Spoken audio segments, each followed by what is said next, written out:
Hello and welcome to class 2 of the PMP virtual batch. Okay. Here is the agenda for today's discussion. I brought to you very important topics from the exam point of view. We'll be talking about PMO. We'll be talking about what are the various development life cycles, such as agile, predictive, iterative, incremental. We'll talk about tailoring, and we'll talk about the Agile Manifesto, which has 4 values and 12 principles. So let's begin from some of the foundational topic where we talked about PMO. Project Management Office. It can be of 3 categories. It can provide you a supportive role in an organization. It can provide you a controlling role. It can provide you a directive role. Most of the biggest organizations have this structure in the organization, PMO. It's not it's a costly structure. It's definitely a costly structure, so not every organization keeps it in their structure. What is the purpose? Project managers need guidance, coaching, advice about which methodology to choose, about which template to choose. In certain times, they need governance, they need power, they need the organizational support in terms of resource assignments. Where should they turn up? They should turn up to the PMO department, which will guide them with the templates, with the methodology, with support from the higher management. So PMO is the escalation point, and it can provide you 3 kind of roles. Supportive role, a PMO, which is a supportive in nature, will provide you training, coaching, templates, methodologies, guidance. They will not interfere into the projects that you do. A controlling PMO will audit you, will see how well you are applying the methodologies, how well you are using the templates, how well you are planning your project. So it's a complete audit of your work that you do, if it is in compliance with the methodology that the organization has selected. So then we have directive PMO. They interfere. They rolls up their sleeves and they become involved in the projects, various projects, side by side with the PM. So that is more of the influential role they play in the projects. They are not responsible for delivery, but they are active stakeholders which push side by side the project manager by providing him necessary support and also contributing in the project's finishing, in the project's deliverable achievement. So then we have in agile organizations, mostly we have center of excellence called Agile Center of Excellence. It has a other name also, Value Delivery Office. Remember, agile mean focus on value. So value delivery office is the terminology for the PMO in the agile environment. What does they do? Similarly, they provide coaching, agile techniques, principles, values to various scrum masters, agile project managers, project team members. So they go through with them about all the principles that we are going through right now, about agile values, agile principles, agile practices. They coach them, teach them about how to adapt new style of learning, new style of new methodology, new practices, to what extent to practice it, to what extent it's good, to what extent we should start gradually. So they teach the agile methods to the newly formed agile teams. That's the role of the Agile Center of Excellence. So this is clear, I hope. Is there any question in the PMO and Agile Center of Excellence? If there is any, please raise your hand or you can ask.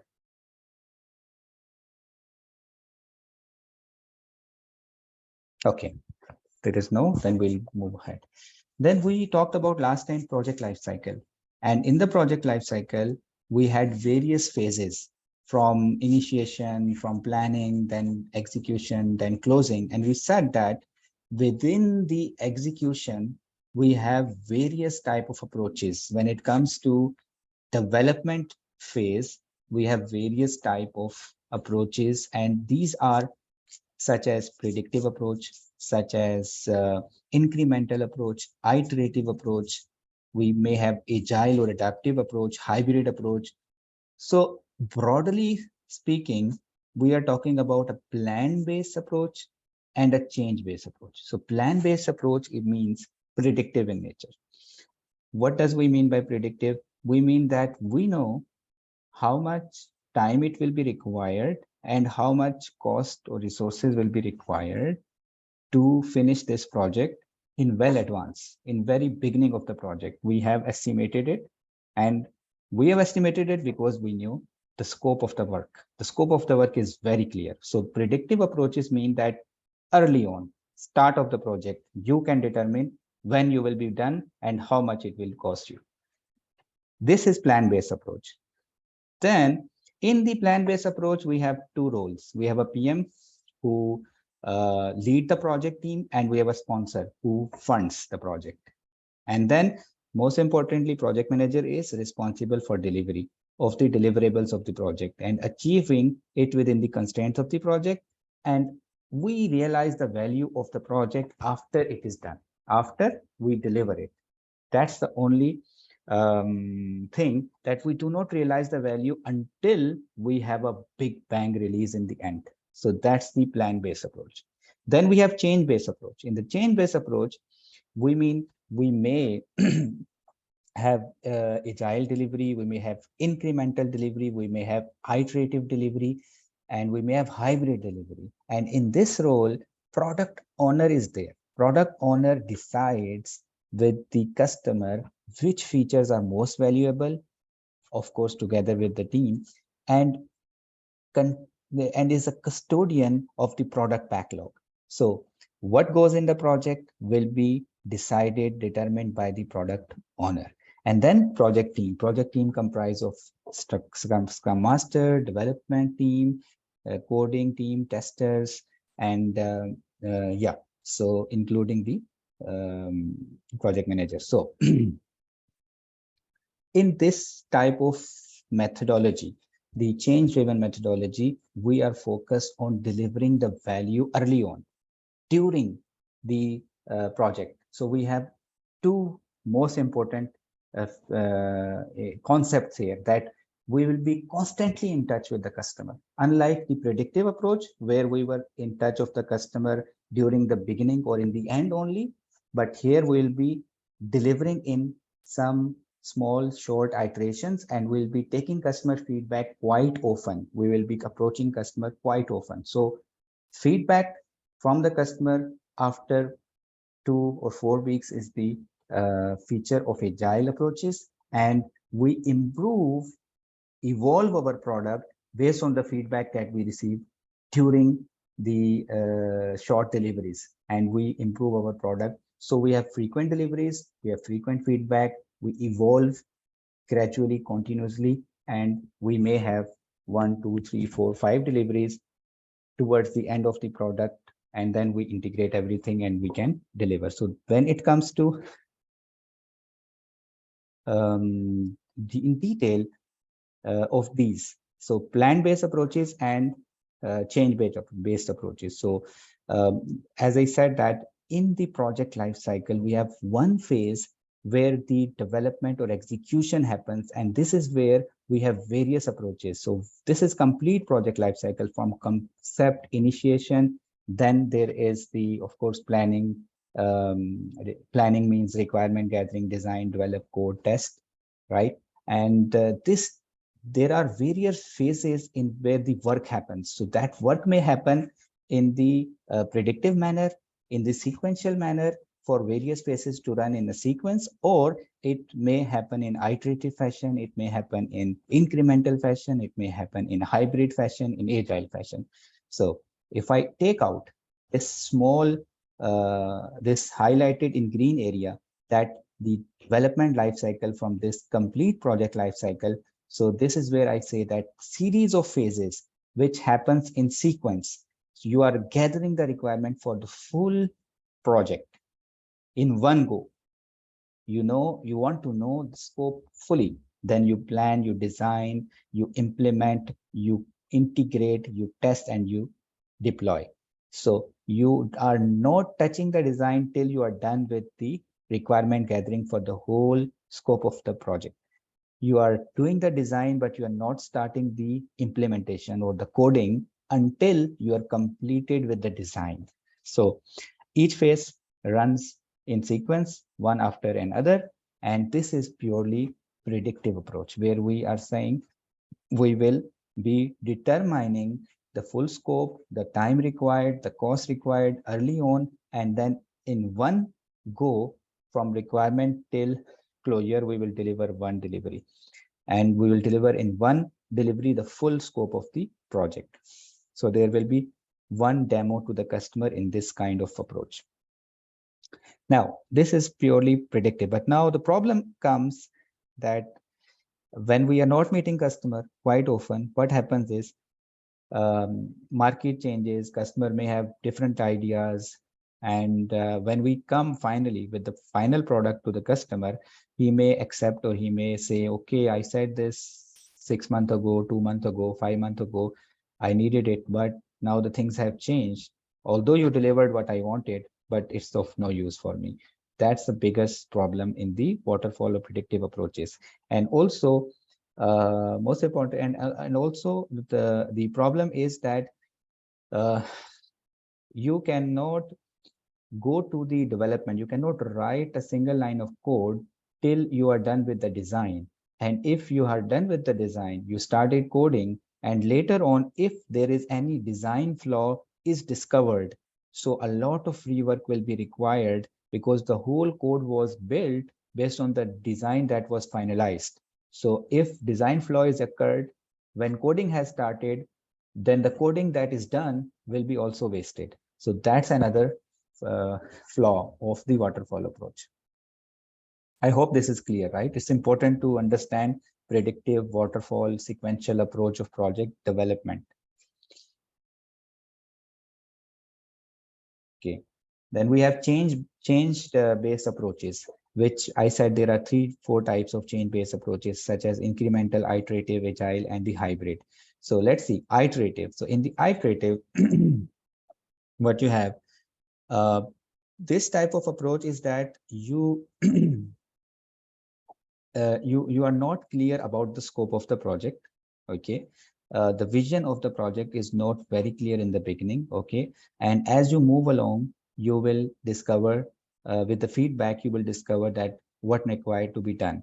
So when the scope of the project is not clear in the beginning, and there is still one delivery, one big bang delivery, you are using the iterative approach. So the predictive approach was when your scope of the project was very clear and there was one big bang delivery for the full project, um, project results or the project deliverables. So now the biggest difference here is that here the scope is not clear. So here what we will be doing will be developing in iterations and getting the feedback and improving the end product. But whatever we release as part of single iteration may not be usable for the customer. So the only thing that we'll be releasing in the end, that will for sure be usable by the customer. But here the beauty that we added is frequent feedbacks from the customer. So the biggest drawback of the predictive approach was that we were not meeting the customer in between, and we are meeting in the end. And that was one demo was actually not very helpful. Now look at this approach. In this approach, we take the requirements, we analyze, we prepare the design, we code, we test, we deliver, we take the feedback, and then we improve the design, we do more coding, we do testing, we integrate the previous delivery of the previous iteration with the new iteration results, and then we move. So there is a cumulative so feature 1 developed in the iteration 1, feature 2 developed in the iteration 2. So now when we work on iteration 3 and the result is ready, we'll add on feature 1 plus feature 2 plus feature 3. So it's a cumulative development. So we build on what have already been built, but we deliver only in the end by integrating all the results. Okay, so if you need to remember iterative, remember two things. One, the vision is not clear, not defined. The scope is not defined in the beginning.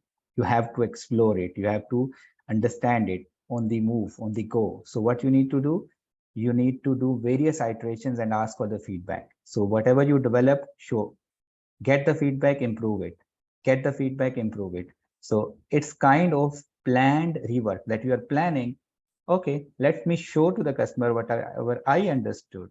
Okay, maybe it is what customer wanted. If it wanted, otherwise it will he or she will give me the feedback and I will improve. So various iterations, you will get to know what customer actually wanted because you don't know. So unlike predictive, here the issue is here scope is not clear. In predictive approach, scope was clear, so you could estimate when the project will finish and when the how much it will cost. But here you are not sure what is the scope in the beginning, so you do iterations with the customer and ask for the feedback.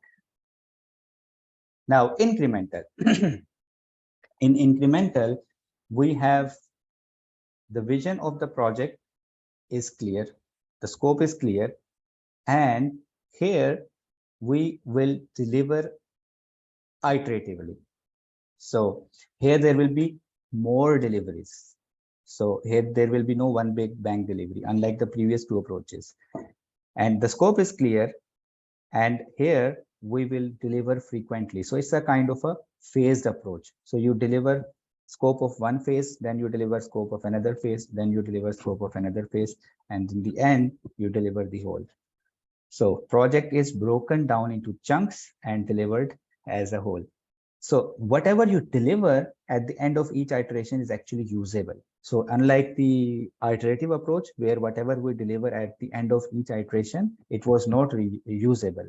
It was the best understanding of the product that at the end of that iteration. However, in the incremental approach, we deliver something which is actually usable for the customer if he may decide to use it, and then we add another feature in the next iteration, and another feature in the next iteration, and another feature in the next iteration. So it's a feature driven development. So that's the incremental.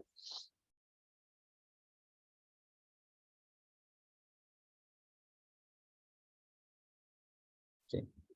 So if you need to remember this, remember the scope is clear and you need multiple deliveries. Okay. So previous two approaches, first approach was predictive where the scope was clear, but there was one single delivery. Second approach was iterative where the scope was not clear, but still there was one single delivery. And here in incremental, your scope is clear, but you need multiple deliveries. Okay. And then we have agile, which is hybrid, which is mixture of incremental and iterative. So here we build incrementally, we deliver, we build iteratively, we deliver incrementally. So how we say it's a combination of both iterative and incremental approaches. So look at the agile approach. We call it hybrid. Okay. So here again, we have small iterations. The duration of the iteration will be set from 2 to 4 weeks, not bigger. Okay. And and in this approach, we will deliver in increments and we will develop it iteratively also. So the both of the benefits we are using. The scope also is not clear here.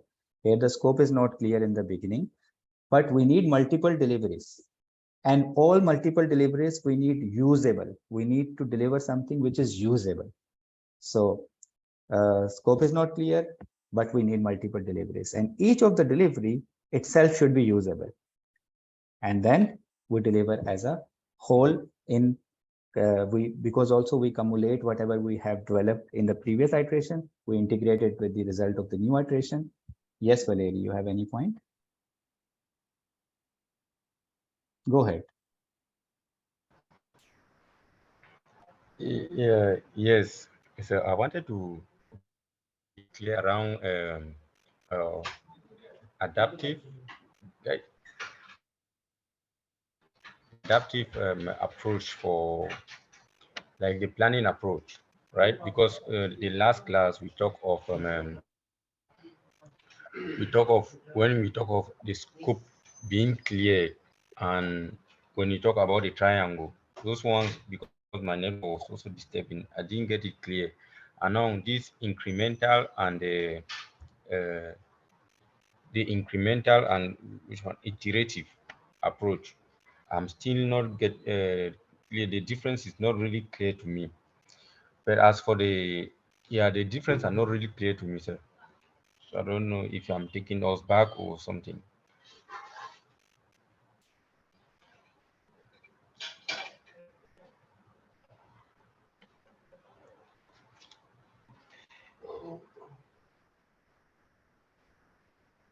Okay, so let me give you some, let me draw here something. Okay. So if you have a quadrant, you can still see what I'm writing, right? Yes, yes, yes. Okay.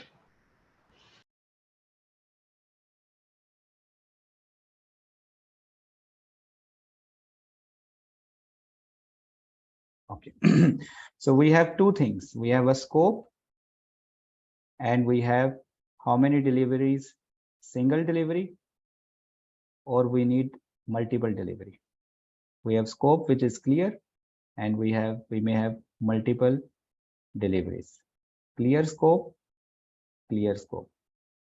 okay, in the beginning of the project. And there is single delivery, there is multi delivery, okay, multi delivery, right, multi-phase. And then there can be problem that scope not clear, okay, and we want single delivery, and scope not clear in the beginning, what we need to do, and we need multiple deliveries. Okay, now help me to plot between predictive, then we have iterative, then we have incremental, then we have agile, okay, in these quadrants. Okay, so when we have clear scope and single delivery, I think all of you will agree we need to use predictive, right? I think this is not writing clearly.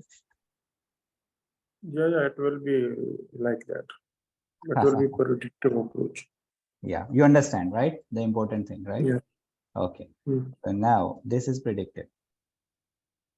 Then let us see. Sorry. Okay, then you have single delivery.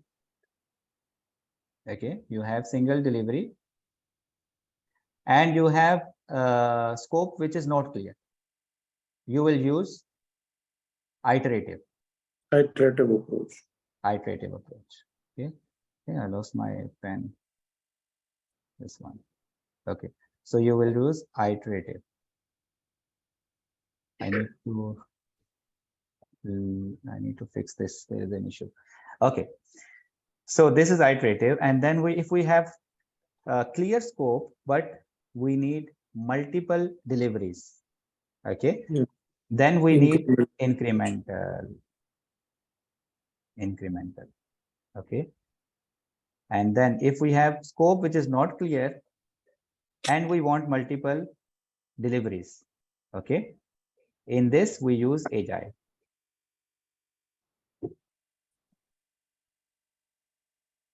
I hope, Valerie, now as a fundamental it is clear, but you want to understand more, right? Yes, sir. Okay, I hope you understood as a fundamental that when to use which approach, it is very important. It will help you solve the various questions in the exam this matrix which I made will help you solve various questions in the exam. So you need to remember this, okay? Now let us see from this picture that you see right now. In the waterfall approach, imagine there is a product you are building and it has three features, A, B, C. What you will do in the predictive approach? You will deliver A, B, and C towards the end of month 3 as a big bang, one delivery to me, correct? Yes, sir. Yeah, okay. Then look at the iterative approach. In the iterative approach, you will deliver me A, B, C towards the end only, okay? However, Yeah. you will work out A, B, C in one iteration and show me, then improve it in the second iteration and then show me, improve it in the third iteration and show me. Okay. And I will show you another picture. It will be also Okay. clear. Yeah. But the feedback cycle have been added. In the previous approach, what you were working on, I don't know. 3 months passed. I came to know this is one demo and that's it. This is what my understanding. I mean, this is what the team understood from me 3 months ago. However, in iteration, when we work in iteration, we meet customer one after each month, let's say, and then we ask, sir, we have developed this ABC. Does it meet you? Because the problem is customer also doesn't know what the end goal is. So it's very important that we develop something and show him. We develop something and then show him. We develop something and then show him because he is not himself clear. In the first approach, customer was himself clear that what he wanted. And then we delivered him after 3 months in one demo. In second approach, he is not himself clear. So we showed him and then got his feedback, improved all three features, showed him, got his feedback, improved all three features, and then showed him. And then it is big bang. It's one, we integrated everything and delivered in one bang, big bang, okay? But we did not deliver Okay. something which was usable. Now, incremental is, we took one feature, A. I will focus for the rest of this full month, I will focus only A. And I'll finish it. Then I will show to the customer and I'll take another feature for the next iteration. I will do cumulative, like I will add on the previous feature and deliver both together to the customer. So A plus B will be released. Okay. Here we are releasing usable, something which is usable for the customer. At the end of each iteration of 1 month, let's say, we are delivering something which is usable and it's a cumulative result of the all previous releases. So A was delivered in iteration 1, then iteration 2 happened, B was added to A and then delivered. So now customer has more product with more features, right? And then similarly in the third phase, you will have C also ready. So you will deliver A plus B plus C. But each delivery is usable. A was ready. Maybe Microsoft Word, you delivered Microsoft Word software that had only copy paste feature after one release. Second release, you added maybe a table creation as well. Then in the third release, you maybe added formatting of the table or maybe some XYZ saving feature or saving to PDF. So, but after each iteration, there was one more feature added and it was usable Anybody full hearing me? product. I hope it is clear, right?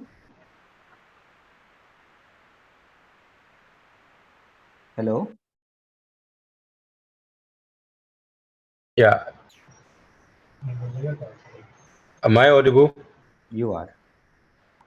Okay, okay, yeah, because my network was also making scratches. I'm having a terrible network here. You know the situation.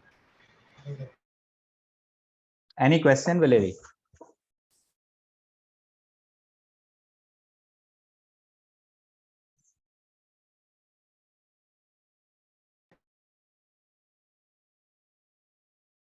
That is what I've been. Okay. Is So if there is no question, my then Wi-Fi keeps switching from connect to leave. Yeah. Okay. it's okay. It's okay. We'll proceed to the next. Okay.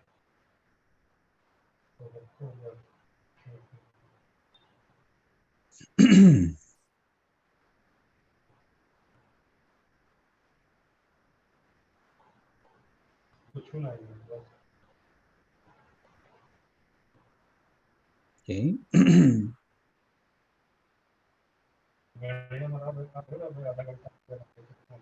Fine. So agile, we talked about agile, and we will be talking a lot about agile because it's not only a buzzword, but it's also most important part of your exam. Okay.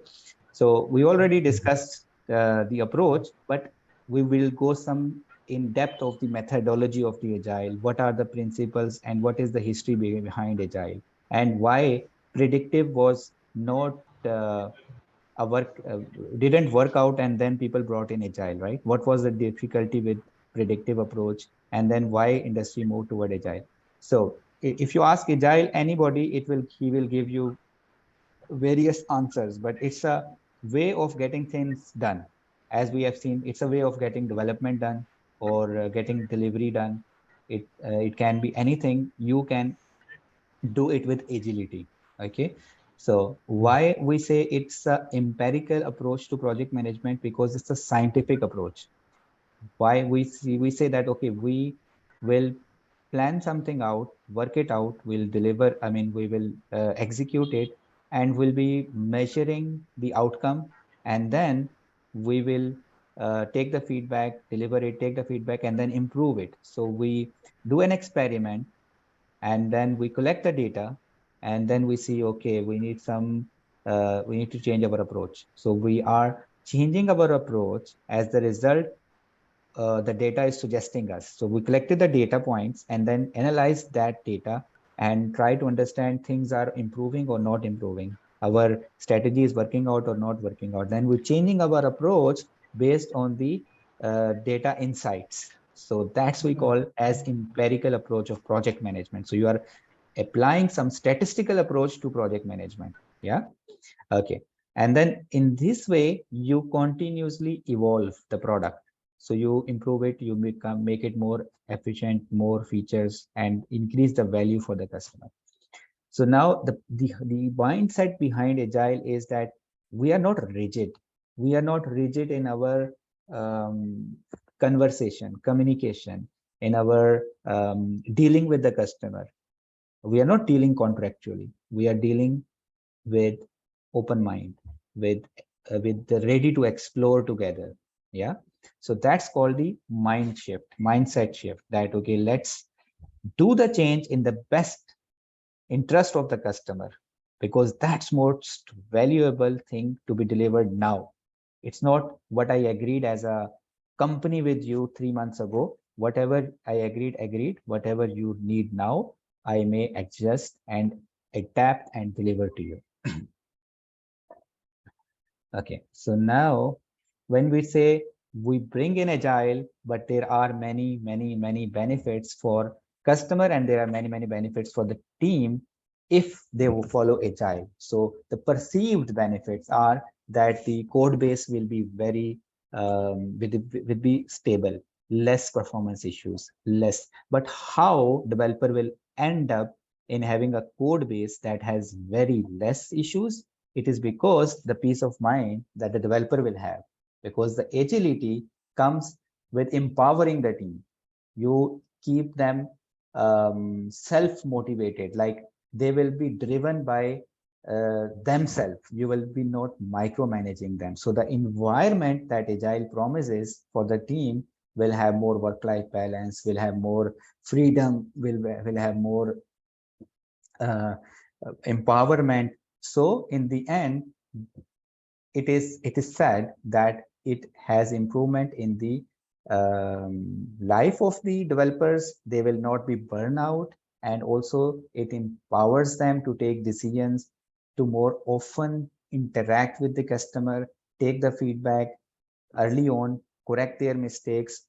Transparency is introduced. Whatever is wrong, show us, no problem. We will try to fix it. So many values actually are helping out in the end the developer life. So code is bug free, or maybe less bugs. and also the developers will have more work-life balance. And also in the end, what will happen? Will deliver on time. It will help the industry to also run the software projects with less losses, and also good software will be produced. Okay. Now we have seen various approaches. We saw predictive approach. Then we talked about iterative, incremental, agile, hybrid. What to use? Tailor it, cut it, whatever fits in the situation. No five fingers are similar. You cannot use one approach everywhere. Analyze. Do you know what you are building? If you know, you can estimate how much time will be required, how much cost will be required, and what need to be developed.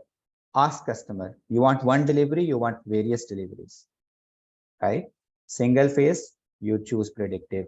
Customer is tough. Customer is tough. Customer is tough mean customer will be not compromising on the end date. Customer will not be paying single penny more. And he is very clear what need to be delivered. So choose the predictive approach. Talk with the tough customer in a tough manner.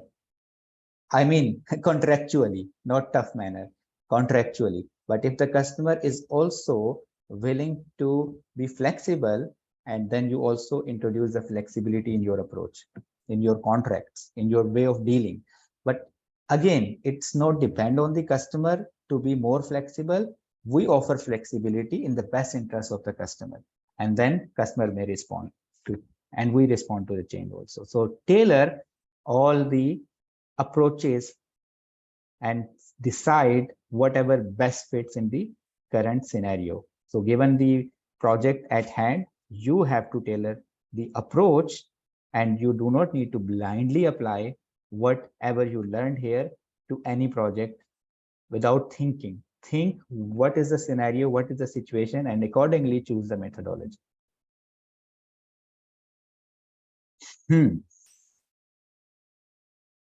Okay, so most important part is not that you know agile practices, that you know what are the methods, that you know the tools. The most important part is that after you know how many of these are really useful, why you need these tools, why you need these practices. So keep asking yourself that these tools are good, but do I really need? What value this tool will bring if I introduce it? What value this practice will bring if I introduce it at this moment in the project? So we all need tools, we all need processes, we all need to follow methodologies, we all need, but ask yourself why and what value this tool will add. For example, you need to use burn down chart as an example. So burn down chart, what value it will add? So what is burn down chart? Burn down chart shows you that how, with what pace you are burning the work, you are completing the work. But it's just a tool. It's just a graphical tool of showing you that how many user stories are finishing every iteration. But the thing is, why you want to visualize it and what value you will get out of it, you will then decide that you need to choose that. Okay. Now, as I said, that Agile has a history. So many projects, software projects were failing. Okay. And the industry leaders realized this. So they gathered around 2001 in Utah Valley, many of the software pioneers, and then they sit there for maybe weeks and weeks. They live there, and then they brainstorm what is happening in the industry. Okay, so they came out with this agile manifesto, which has two parts: 4 values, 12 principles. So let's see what are the 4 values. So software leaders said that we will focus, moving forward, will focus, value more the individuals and their interactions over processes and tools. So they said, okay, let's from now onward give more value to the processes, individuals and their interactions than blindly following processes and tools. This is number 1 value. Okay. Then we have the working software over comprehensive documentation. In software projects, often we do bulky documentation, and that's not in the favor of anybody. So we said that, okay, let's not focus more on the producing a document end of the day. Let's focus more on producing a working software end of the day. So you will be more happy if I deliver you one feature, maybe after 2 weeks, 3 weeks, or 4 weeks time, which is working, rather than I give you a booklet that has captured all what you need and it's a complete document, and then I do not have something usable for you. So they say, okay, let's focus more on delivering value rather than delivering the documents. Okay. Okay. Then we have so just important thing is it's not doesn't mean that don't document. Documentation is equally important, but give more value to working software than documentation. Okay. Then customer collaboration over contract negotiation. So again, in the predictive approaches, what was the way we deal with the change is through change control. We say, okay, we'll be analyzing the CR, raising the CR, and then getting it approved, and then we'll be changing our baselines. So that's a pretty contractual way of incorporating a change. Okay. So in Agile, we say, okay, we'll collaborate with you. Whatever is good approach right now, we'll decide that, rather than going back, no, this is outside the scope. This is not as per the contract. We need to raise a change request. So we said that, okay, let's drop it off.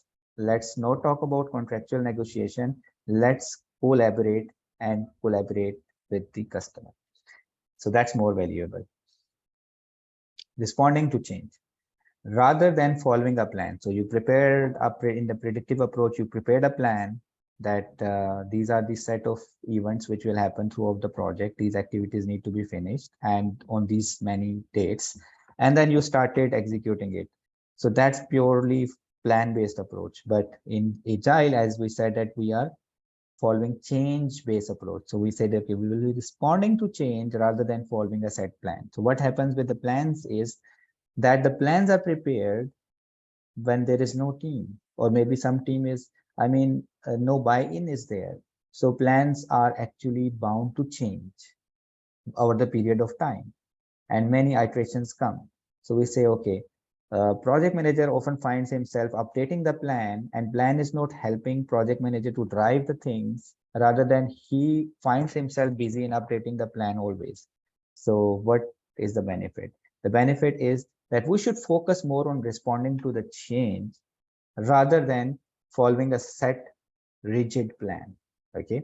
So these are four most important values in the Agile manifesto. And this is the mindset that, okay, what is more valuable between two, individuals and their interactions, or processes and tools?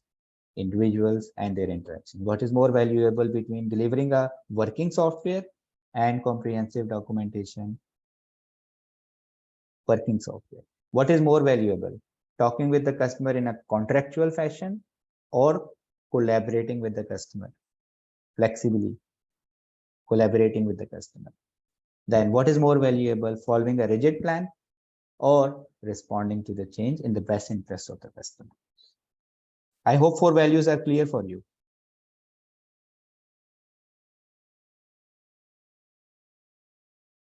Okay. Clear. Okay. Then we have principles behind the Agile manifesto. So coming out with the values, it was quick for the pioneers who gathered in Utah Valley in 2001. They came up with the values very quickly, maybe in a week time, but it took them more time to develop these 12 principles. And these 12 principles are always to be followed, always to be followed.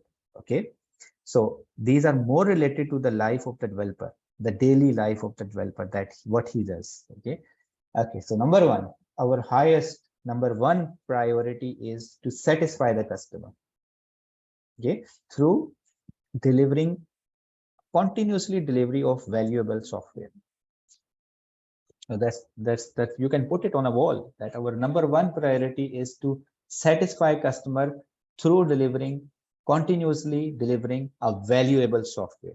Yeah, that's our first principle. Then we welcome change in the best interest of customer, even late in the development. Even we are we are very late. We already have reached to the end of the development and there is a change. We incorporate it, right? And how it happens, it's a beauty of agile.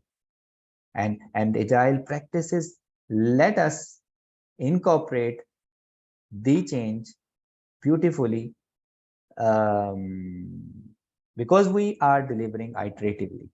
So we are not planning for the full project, we are planning for the small iteration. And if there is a change which is in the product backlog for the features which are yet to come, it's okay. Customer can reprioritize the backlog for the later features, and it's okay to adjust the priorities. So we are saying change is incorporated easily in agile because we are focused very narrow window of the time box of the features that we are having at hand, and the customer is free to brainstorm for the rest of the product. Okay. Then we have deliver working software frequently from couple of weeks to couple of months with a preference of shorter time scale, which means that, okay, as small the iteration size is, 2 weeks is better than 4 weeks. 1 week is better than 2 weeks. So shorter is better. More you deliver, more happier the customer will be. More faster you deliver, more happier the customer will be for these valuable software.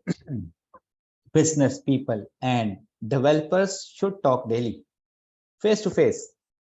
Okay, this used never to be this used this practices was not there before, that a developer talking with the customer on frequent basis. That was a disconnect, and that was the cause. So if the people who are developing and the product owner or the voice of the customer or the customer himself talking daily on the features that are getting developed, giving the feedback, so that improves the development and the code and understanding of the developer what need to be done. So that's cool. And then build projects around motivated individuals.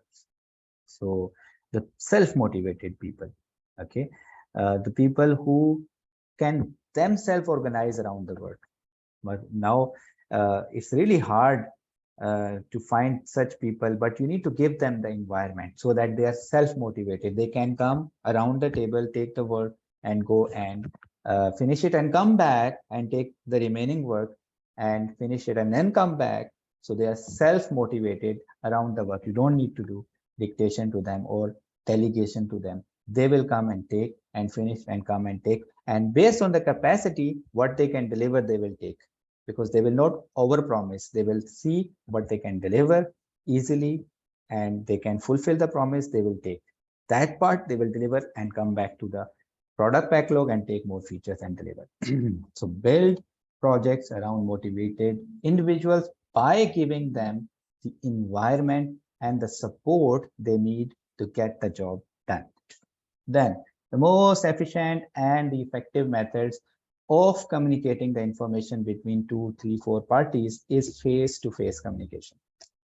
Face-to-face, Agile promoted face-to-face communication. Then came COVID. In the COVID, we said that, okay, let's live in the virtual environment also, and we introduced the concept of the online video conferencing tools, which are really helpful because now the teams are distributed. However, they meet regularly. They're live together, working together. So there is an element of collaboration in online environment as well right now when we have seen the COVID and we have learned from it. However, since 2001, Agile always insisted that bring the people under one roof who have to deliver the product.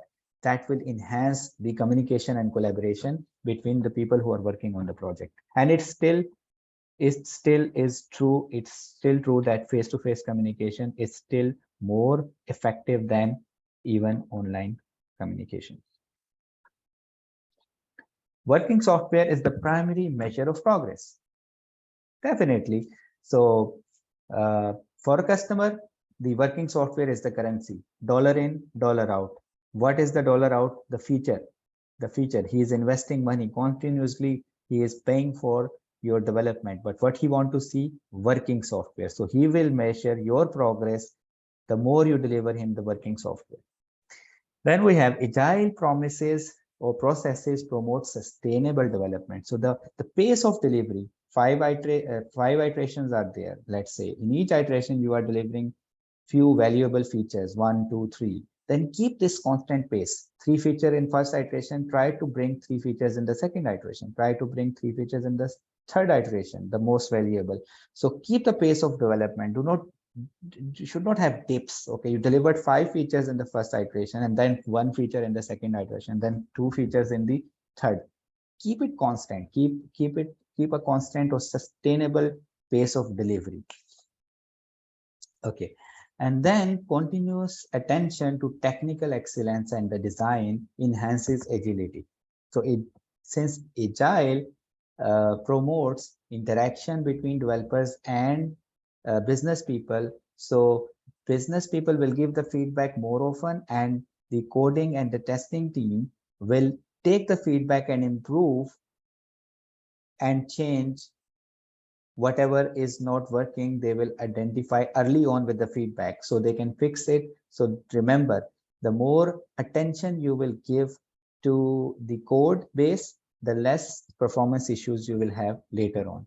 So the focus that team is giving on writing a clean piece of code and ensuring that two people, one person is developing, another person is watching the code, and there is any defect, or then constant demos that they are giving. So all these reviews actually enhances the designs, and more software performance improves with this minute and focused attention that we are giving while developing the code, and we are failing early, fixing early, and we do not have surprises in the end.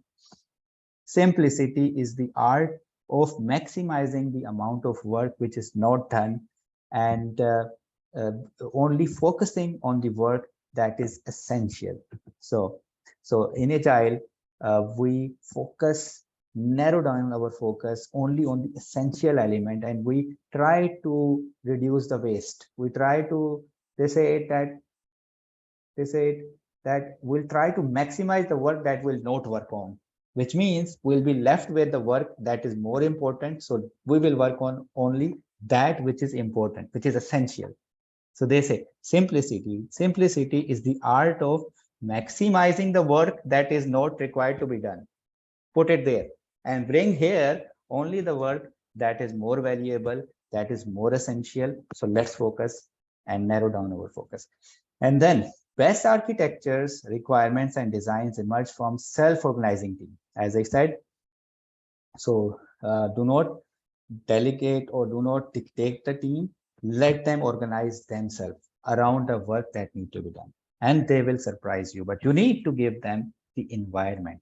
Okay, so best architectures, requirements, and designs will come out from self-organizing teams. So in Agile, team is self-motivated, self-organizing. So you don't need a project manager to always dictate people like a dictator, do this, do that. No, no more assignment of the tasks even. It's team who will come and take the task and finish it. So see how beautiful it is that you are no more micromanaging. At regular intervals, the team reflects on how to become more effective. So now we have retrospectives, we have demos, we reflect and adjust. We see the customer, ask him, show him demo, take feedback, adjust our plans, improve the iterations, and also in the end of each iteration, team sits and they share the lessons learned. They share with each other what worked well, what they should keep doing, what practice they should stop doing, how they can increase the collaboration. So they identify what are the pain areas, and then they try to fix for the next iteration. So we reflect often at regular interval, maybe after 2 weeks, after 4 weeks, we sit, we reflect what went well, and how we can improve in the upcoming iterations, how we can improve the environment as well as the delivery of the value. So these are the principles, most important principles behind Agile Manifesto 12 principles that we just have seen. Any question in these principles, any of the 12?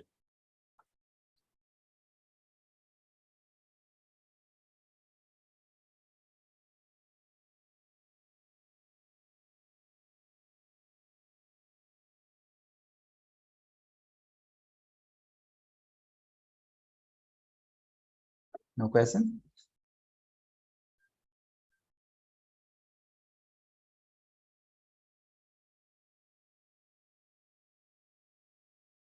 Okay.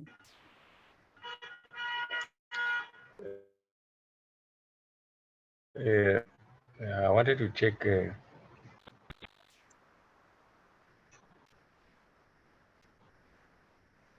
Say it, say it. Yeah, you make mention of um, like in agile, the project manager don't have to like push the worker to work, right? Now, if that was what I wanted to ask now, that in an environment whereby some of the workers they refuse to be more reasonable or something like that, like they don't want to work, how can you then handle such a situation? Okay. It's a good question. It can happen in any project, okay? And it can happen in the kind of environment that you are mentioning, the factory workers, okay? So let's say agile team of 8 to 9 people, or maybe 6 to 7 people, in which there is developer, coding, testing team, okay? So if someone is burned out and they refuse to take on the assignment, so the project manager, he will set up a one-to-one meeting with that person, and he will try to listen, only listen first, and then try to identify the root cause of the dissatisfaction. Okay. So in this way, once you are heard, you develop the confidence. Okay. So it is very important to first listen and understand what happened, what was the context, why is the dissatisfaction there. Maybe there is a personal issue in which a PM can help. So the PM role will always be to dig deep and identify what is troubling a worker. What is the cause of his dissatisfaction? Is it the long hours? Is it the work-life balance? Is it the personal issues? Maybe he needs some time to go out to fix his. So the more flexibility that is offered to the worker to finish his own personal tasks, okay, to give importance to his personal tasks while at the same time ensuring that the his objectives are met, you know. For example, you can give him some flexible hours that, okay, you can work and you have to finish it in the next 24 hours, for example. However, you may pick and choose. You may decide that from this hour to this hour, you will focus on your own personal work. And maybe some part of the day you will finish it off. But you have to finish it till tomorrow, you know. So the thing is, the more you make it easy for a person, you know, it will build the relationship.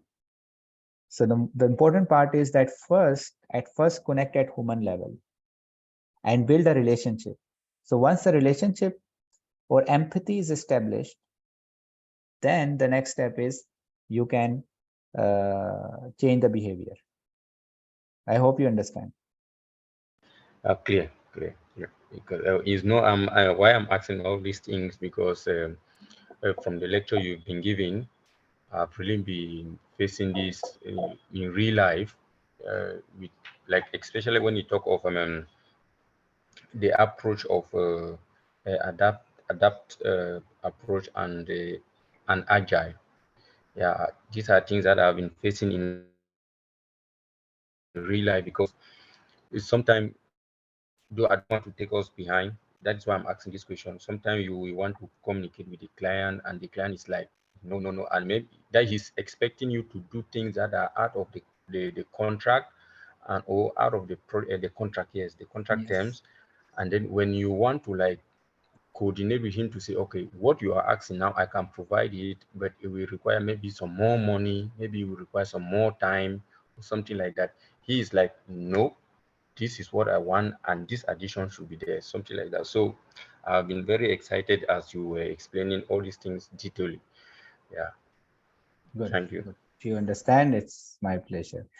I have questions for you. Okay, so I will now take maybe 5 minutes, 10-minute break, and once we come back, we have some questions to solve together. Do you want to continue straight or you want to take a break? It's up to you. I'm okay. I think it's better take a break. Okay, so let me stop the camera. Oh, I mean the recording. Yeah, for 5-10 minutes, I think it is fine.